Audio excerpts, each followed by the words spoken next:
வணக்கம். செந்தணலின் பிரதான செய்திகள்.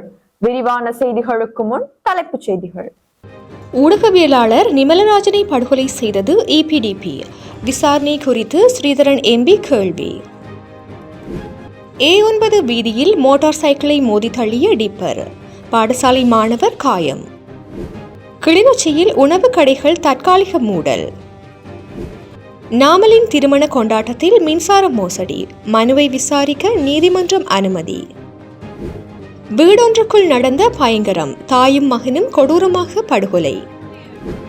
எல்ல விபத்து. பேருந்தை வாங்கிய செலவை விட வடிவமைப்பு செலவு அதிகம். 50 லட்சம் ரூபாய் பெறுமதியான பொருட்களுடன் இருவர் கட்டுநாயக்கவில் கைது. செவ்வாய் கிரகத்தில் உயிர்கள் இருந்தமைக்கான ஆதாரம். நாசா வெளியிட்ட அறிவிப்பு. இனி பாலஸ்தீன நாடு கிடையாது, அந்த நிலம் எங்களுடையது. இஸ்ரேல் பிரதமர் நெதன்யாகு தெரிவிப்பு. தொடர்வன விரிவான செய்திகள். நிமலராஜன், அற்புதன், நிக்கிலாஸ் ஆகியோரை EPDP தான் படுகொலை செய்தது என டக்ளஸ் தேவானந்தாவுடன் 18 ஆண்டுகள் ஒன்றாக இருந்த சதா என்னும் சுப்பையா பொன்னையா என்பவர் வெளிப்படையாக குறிப்பிட்டுள்ளதாக இலங்கை தமிழரசு கட்சியின் யாழ் மாவட்ட நாடாளுமன்ற உறுப்பினர் ஸ்ரீதரன் தெரிவித்துள்ளார். அத்துடன் இதற்கான விசாரணைகள் இடம்பெறுமா என்ற கேள்வியும் எழுப்பப்பட்டதுடன் அரசாங்கம் இராணுவத்தையே பாதுகாக்க முயற்சிக்கின்றது எனவும் அவர் மேலும் சுட்டிக்காட்டியுள்ளார். நாடாளுமன்றத்தில் நேற்று நடைபெற்ற தேசிய கணக்காய்வு சட்டமூலம் மீதான விவாதத்தில் உரையாற்றுகையிலேயே அவர் மேற்கண்டவாறு குறிப்பிட்டுள்ளார். அங்கு அவர் மேலும் உரையாற்றியதாவது, டக்ளஸ் தேவானந்தாவுடன் 18 ஆண்டு காலமாக ஒன்றாக இருந்த சதா என்னும் சுப்பையா பொன்னையா என்பவர் 2025 9/9 அன்று யாழ்ப்பாணம் ஊடக மையத்தில் ஊடக சந்திப்பொன்றை நடாத்தியிருந்தார். இதன்போது நிமலராஜன், அற்புதன் மற்றும் நெடுந்தீவில் தற்காலிக உதவி அரசாங்க அதிபராக பதவி வகித்த நிக்கலாஸ் என்பவரையும் EPDP தான் படுகொலை செய்தது என்று வெளிப்படையாக குறிப்பிட்டுள்ளார். அத்துடன் EPDP தான் பல கொலைகளை செய்ததாகவும் சதா என்பவர் குறிப்பிட்டுள்ளார். இதற்கான விசாரணைகள் இடம்பெறுமா? நிமலராஜனின் கொலை முறையாக விசாரிக்கப்படவில்லை என்று சர்வதேச நிறுவனங்கள் குறிப்பிடுகின்றன. மேலும் உண்மைகள் பல மூடிமறைக்கப்பட்டன. இசைப்பிரியா இலங்கை இராணுவத்தால் மிக மோசமாக கொலை செய்யப்பட்டார். இதேபோல் பல பெண்கள் கொலை செய்யப்பட்டார்கள். நீங்கள் இராணுவத்தை பாதுகாக்கவே முயற்சிக்கின்றீர்கள். இலங்கை நீதியின் வழி செயற்பட்டிருந்தால் ஏன் வெளியக விசாரணைக்கு தயாராக கூடாது? வெளியக பொறிமுறைகள் வராவிட்டால் இந்த நாட்டில் நீதி, சமாதானம் மற்றும் நல்லிணக்கம் என்பன எப்போதும் உறுதிப்படுத்தப்படாது. இதனை நான் தெளிவாக குறிப்பிட்டுக் கொள்கின்றேன் என தெரிவித்துள்ளார். கிளிநொச்சி A9 வீதியில் டிப்பர் வாகனம் மோதியதில் மோட்டார் சைக்கிளில் பயணித்த பாடசாலை மாணவர் ஒருவர் காயமடைந்துள்ளதாக காவல்துறையினர் தெரிவித்துள்ளனர். குறித்த விபத்து சம்பவம் இன்றைய தினம் நண்பகல் 12:45 மணியளவில் கிளிநொச்சி காவல் நிலையம் முன்பாக இடம்பெற்றுள்ளது. A9 வீதியில் பாடசாலையில் இருந்து மோட்டார் சைக்கிளில் பிள்ளையை ஏற்றிக்கொண்டு டிப்போ சந்தியில் பயணித்துக் கொண்டிருக்கும் வேளையில் அதே பகுதியில் பரந்தனில் இருந்து வவுனியா நோக்கி சென்ற டிப்பர் வாகனம் மோட்டார் சைக்கிளின் பின்பகுதியில் மோதி விபத்தை ஏற்படுத்தியுள்ளது. இதன்போது மோட்டார் சைக்கிளில் பயணித்த பாடசாலை மாணவர் காயத்துடன் கிளிநொச்சி பொது வைத்தியசாலையில் அனுமதிக்கப்பட்டுள்ளார்.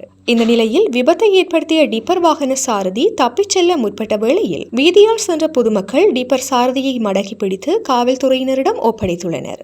மேலும் விபத்து தொடர்பான மேலதிக விசாரணைகளை கிளிநொச்சி காவல்துறையினர் மேற்கொண்டு வருகின்றனர்.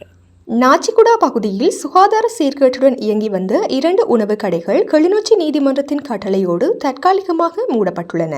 கிளிநொச்சி முழங்காவில் பொது சுகாதார பரிசோதகர் பிரிவுக்கு உட்பட்ட நாச்சிக்குடா பகுதியில் சுகாதார சீர்கேட்டுடன் இயங்கி வந்த 2 உணவகங்களுக்கும் 65,000 ரூபாய் தண்டப்பணம் விதிக்கப்பட்டுள்ளதுடன் 2 உணவகங்களும் நேற்று வியாழக்கிழமை தற்காலிகமாக மூடப்பட்டுள்ளன. மேற்பார்வை பொது சுகாதார பரிசோதகர் ரெனால்ட், பொது சுகாதார பரிசோதகர்களான மு ஜெனோஜன், தளிர்ராஜ், தர்மிகன் ஆகியோர் இணைந்த குளிர்ச்சி ஏற்பாட்டில் 2 உணவகங்களும் சுகாதார சீர்கேட்டுடன் இயங்கி வந்தமை இனங்காணப்பட்டிருந்தது. அதனை அடுத்து குறித்த பிரச்சினைக்கு எதிராக முழங்காவில் பொது சுகாதார பரிசோதகர் தர்மிகனால் கிளிநொச்சி நீதிமன்றில் வழக்கு தாக்கல் செய்யப்பட்டிருந்தது. அதற்கமைவாக கிளிநொச்சி நீதிமன்ற நீதவானால் 2 உணவகங்களுக்கும் 65,000 ரூபாய் தண்டப்பணம் விதிக்கப்பட்டதுடன் சீர்கேடுகளை நிவர்த்தி செய்யும் வரை 2 உணவகங்களும் தற்காலிகமாக மூடுமாறு கட்டளையிடப்பட்டிருந்ததும் குறிப்பிடத்தக்கது. நாடாளுமன்ற உறுப்பினர் நாமல் ராஜபக்ஷவின் திருமண கொண்டாட்டத்தில் இலங்கை மின்சார சபையிடமிருந்து 2 மில்லியன் ரூபாய்க்கு அதிக பெறுமதியுள்ள மின்சாரம் தவறாக பயன்படுத்தப்பட்டதாக கூறப்படும் மனுவை தொடர்ந்தும் விசாரணைக்கு உட்படுத்த உயர் நீதிமன்றம் அனுமதி வழங்கியுள்ளது. நாடாளுமன்ற உறுப்பினர் நாமல் ராஜபக்ஷவின் திருமண வரவேற்பறையில் பயன்படுத்தப்பட்ட மின்சாரத்திற்காக இலங்கை மின்சார சபைக்கு 2 மில்லியனுக்கும் அதிகமான தொகையை செலுத்த தவறியதன் மூலம் இந்த நாட்டு மக்களின் அடிப்படை உரிமைகள் மீறப்பட்டுள்ளதாக தீர்ப்பளிக்க கோரி சட்டத்தரணி ஒருவர் தாக்கல் செய்த அடிப்படை உரிமைகள் மனுவை விசாரிக்க உயர்நீதிமன்றம் அனுமதி அளித்துள்ளது. இந்த மனுவை சட்டத்தரணி விஜிதகுமார தாக்கல் செய்துள்ளார். இதில் இலங்கை மின்சார சபை உள்ளிட்ட ஒரு பிரதிவாதிகளாக பெயரிடப்பட்டிருந்தது. இந்த மனு நேற்றைய தினம் தலைமை நீதிபதி பிரீத்தி பத்மன் சூரசேன மற்றும் நீதிபதி அச்சல வெங்கப்புலி ஆகியோர் அடங்கிய உயர் நீதிமன்ற நீதிபதிகள் அமர்வு முன்னர் விசாரணைக்கு எடுத்துக் கொள்ளப்பட்ட போதே இந்த தீர்ப்பு அறிவிக்கப்பட்டுள்ளது. இலங்கை மின்சார சபையின் அசாதாரண நடவடிக்கை இலங்கையில் பொதுமக்களின் அடிப்படை மனித உரிமைகளை மீறுவதாகும் என்று நீதிமன்ற தீர்ப்பை கோரி குறித்த சட்டத்தரணி இந்த மனுவை தாக்கல் செய்துள்ளமை குறிப்பிடத்தக்கது.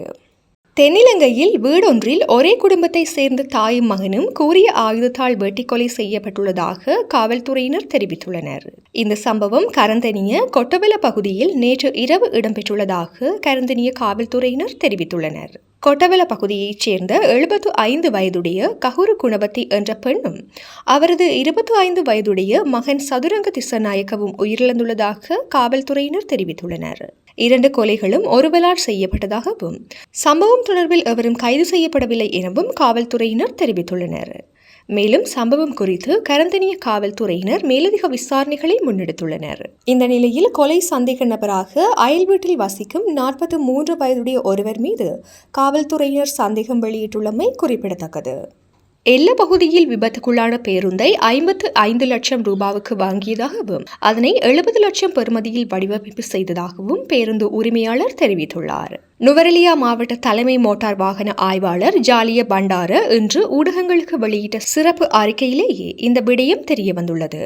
பேருந்து விபத்து தொடர்பான விசாரணையில் தானும் பங்கேற்றதாகவும் பேருந்தின் உரிமையாளருடனான கலந்துரையாடின் போதே அவர் இதனை தெரிவித்துள்ளதாகவும் ஜாலிய பண்டார தெரிவித்துள்ளார்.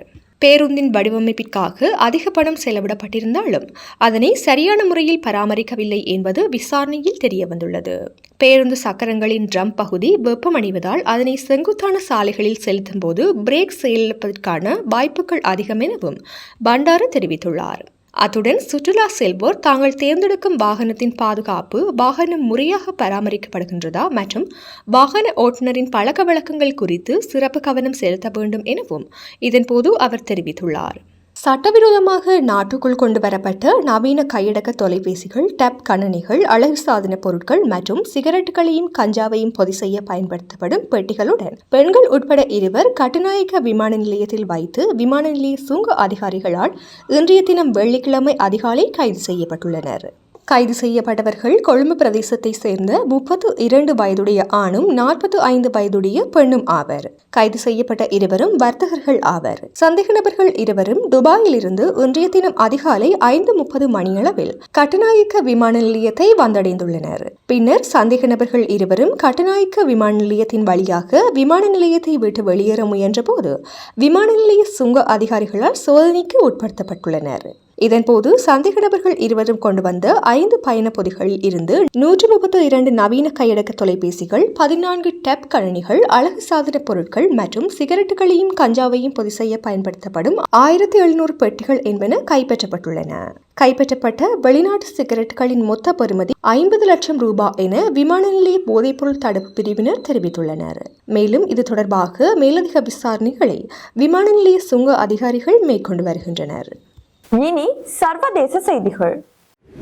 செவ்வாய் கிரகத்தில் பண்டைய காலத்தில் வாழ்ந்த உயிரினம் ஒன்றின் தடயம் கிடைத்துள்ளது என நாசா அறிவித்துள்ளதாக பன்னாட்டு ஊடகங்கள் செய்தி வெளியிட்டுள்ளன. நாசாவின் பெர்செவரன்ஸ் ரோவர் செவ்வாய் கிரகத்தில் உள்ள ஒரு வறண்ட நதிப்படுகையில் பண்டைய கால நுண்ணுயிர்களின் வாழ்க்கை தடயங்கள் இருக்கக்கூடும் என்பதற்கான சாத்தியமான அறிகுறிகளை கண்டுபிடித்துள்ளதாக விஞ்ஞானிகள் தெரிவித்துள்ளனர். இருப்பினும் இந்த ஆய்வில் நேரடியாக ஈடுபடாத விஞ்ஞானிகளான ஜேனிஸ் பிஷப் மற்றும் மாரியோ ஃபெரண்டே ஆகியோர் உயிரினங்கள் அல்லாத பிற இயற்கையான செயல்முறைகளும் இந்த நிகழ்வுக்கு காரணமாக இருக்கலாம் என சுட்டிக்காட்டியுள்ளனர். பெர்செவரன்ஸ் ரோவர் 2021ஆம் ஆண்டு முதல் செவ்வாயில் சுற்றி வருகின்றது.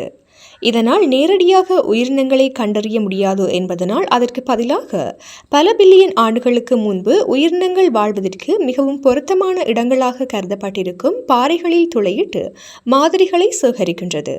இந்த நிலையில் ஜோயல் ஹுரோவிட்ஸ் தலைமையிலான குழுவினர் நெவட்ரா வாலிஸ் என்ற நதிப்படுகையில் உள்ள பிரைட் ஏஞ்சல் என அழைக்கப்படும் பாறை அமைப்பிலிருந்து இந்த மாதிரியை சேகரித்துள்ளனர். இந்த மாதிரியில் உயிரினங்கள் உருவாவதற்கு தேவையான கரிம கார்பன் கிடைத்துள்ளதாக தெரிவிக்கப்பட்டுள்ளது. அத்தோடு இரும்பு பாஸ்பேட் மற்றும் இரும்பு சல்பைட் நிறைந்த சிறிய புள்ளிகளும் கண்டறியப்பட்டுள்ளதாக தெரிவிக்கப்பட்டுள்ளது. பூமியில் நுண்ணுயிர்கள் கரிம பொருளை உண்ணும் போது இந்த ரசாயன கலவைகள் துணை விளைபொருட்களாக உருவாகின்றன. இது உயிரினங்கள் இருந்ததற்கான உறுதியான ஆதாரம் என உடனடியாக கூற முடியாது எனவும் நுண்ணுயிர் வாழ்க்கைக்கு சாத்தியமான விளக்கம் மட்டுமே என விஞ்ஞானிகள் சுட்டிக்காட்டியுள்ளனர். நாம் காணும் அம்சங்களை உருவாக்க வேறு வழிகளும் இருக்கக்கூடும் என்று முன்னணி ஆராய்ச்சியாளரான ஜோயல் ஹுரோவிட்ஸ் தெரிவித்துள்ளார். இருப்பினும் இதுவரையிலான தேடல்களில் பண்டைய கால வாழ்க்கையின் அறிகுறிகளுக்கான மிகவும் உறுதியான மற்றும் வலுவான ஆதாரம் இதுதான் என்றும் அவர் குறிப்பிட்டுள்ளார். மேலும் தெரிவித்த விஞ்ஞானி ஜோயல் ஹுரோவிட்ஸ், உயிரினங்கள் இதற்கு ஒரு காரணமாக இருந்தாலும் வேறு சில இயற்கை நிகழ்வுகளாலும் இது ஏற்பட்டிருக்க வாய்ப்பிருக்கின்றது என தெரிவித்துள்ளமை குறிப்பிடத்தக்கது. மேற்கு கரையில் சர்ச்சைக்குரிய குடியேற்ற திட்டமான E1 விரிவாக்கத்திற்கான ஒப்பந்தத்தில் இஸ்ரேல் பிரதமர் பெஞ்சமின் நெதன்யாகு கையெழுத்திட்டதை தொடர்ந்து இனி பாலஸ்தீன நாடு என்ற ஒன்று இல்லை என்று வெளிப்படையாக அறிவித்துள்ளார். இந்த இடம் எங்களுக்கு மட்டுமே சொந்தமானது என்றும் அவர் திட்டவட்டமாக தெரிவித்துள்ளார். மேற்கு கரையில் உள்ள மாலே அடுமிம் குடியேற்ற பகுதியில் இடம்பெற்ற நிகழ்வில் பேசிய நெதன்யாகு, நமது வாக்குறுதிகள் நிறைவேறி வருகின்றன. இனி பாலஸ்தீன நாடு என்ற ஒன்று இருக்காது. அந்த நிலம் எங்களுடையது மட்டுமே. இங்கு இன்னமும் ஆயிரக்கணக்கான வீடுகள் கட்டப்படும். நமது கலாச்சாரம், நிலம் மற்றும் பாதுகாப்பு என்பன பாதுகாக்கப்படும்.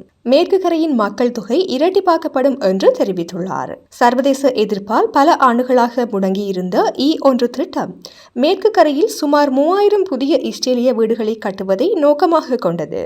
இந்த திட்டம் மேற்கு கரையை பாலஸ்தீனத்தின் கிழக்கு ஜெருசலேமில் இருந்து துண்டிக்கும் என்பதால் எதிர்காலத்தில் சாத்தியமான பாலஸ்தீன நாடு உருவாவதை இது முற்றிலுமாக தடுக்கும் என்று மனித உரிமைகள் அமைப்புகள் எச்சரித்துள்ளன.